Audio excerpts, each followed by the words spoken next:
The United States houses more human beings in prisons than any other country in the world. This is true whether you're counting total numbers or in relation to population size. This wasn't always the case. The number of prisoners in the US began to rise dramatically in the 1970s. So what changed in America compared to other countries? While there are several competing theories, a look at the data reveals that a significant part of the prison growth in the last 40 years has been driven by the war on drugs. Here's the data. By 1980, there were over 315,000 prisoners in state and federal facilities. 57% were violent offenders, 30% were property violators such as thieves or those convicted of fraud. 5.5% of inmates were in for public order and other miscellaneous offenses. And the remaining 7.5% were non-violent drug law violators.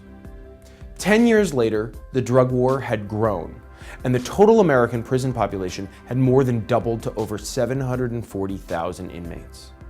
The proportion of offenders in each type of crime had also changed dramatically. The most growth occurred in the non-violent drug offender population, which grew to a significant 24%. And this last statistic actually understates the influence of the drug war on prison populations.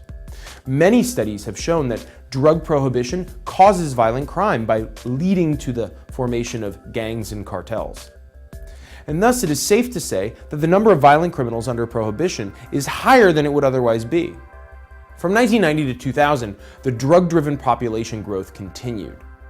By 2000, the total prison population had almost doubled again to over 1.3 million inmates. And by 2010, the prison population was up to 1.6 million people.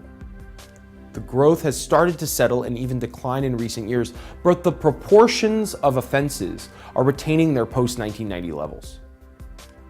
America's unique methods of enforcing drug prohibition seem to parallel its unique prison population. And one has to ask, is our country really better off with so many non-violent drug offenders behind bars? Are drug users likely to be cured from addiction by being locked up? Has locking up dealers and users lessened the demand for drugs? Certainly, the effects on overall usage could not be called a success. And yet we spend billions every year on this war and lock up hundreds of thousands. Surely there must be a less costly approach to addressing drug use in America.